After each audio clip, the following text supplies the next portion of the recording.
Did you know that the true cost of buying a home goes beyond the purchase price?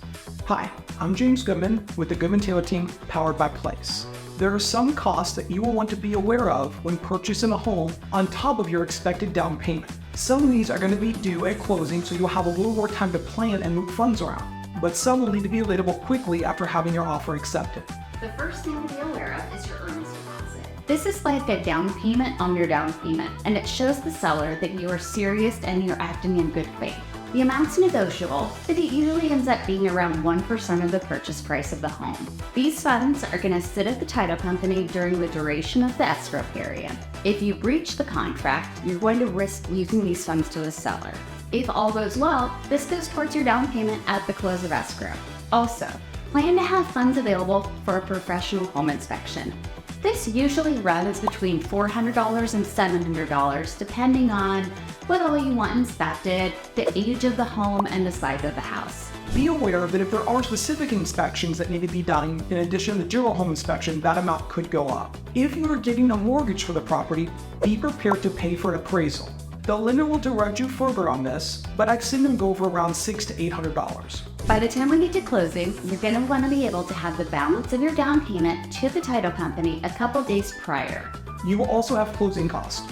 These typically consist of fees charged by the lender and the title company, as well as prepayments of property taxes, homeowners insurance, and possible HOA fees. Unless there's higher non-standard fees like buying down an interest rate or a large capital improvement fee from the HOA, closing costs typically are 2 to 3% of the purchase price for the buyer. You might be able to save some money by asking the title company if they have any discounts available. You can shop around for homeowners insurance, and you can also shop around and make sure you're getting a good deal from your lender.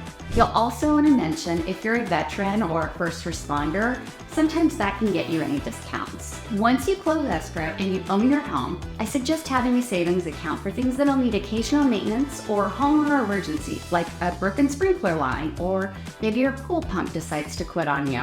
It's also a great idea to keep your insurance deductible in reserve so that it's available if you need it. If you know the lifespan of your roof or your air conditioner is getting up in age, plan to have those funds available to replace them when they need it. In light of these fees and costs, homeownership still provides many financial benefits, including increased property value and appreciation and possible tax deductions. Historically, nationwide, homes appreciate around 4% per year. That tends to be a little bit higher in the valley, but like any investment, it's not a guarantee. A lot of people are also able to deduct the amount they pay in mortgage interest and homeowners insurance premiums for their taxes. The year you purchase your home, you might be able to deduct your closing costs, so hold on to your settlement statement. Be sure to check with your accountant if this is an important factor to you. It's important to consider the financial aspects of homeownership before embarking on this journey. I can tell you though that there are also intangible benefits like pride of ownership and the peace of mind that you don't necessarily have a price tag associated on.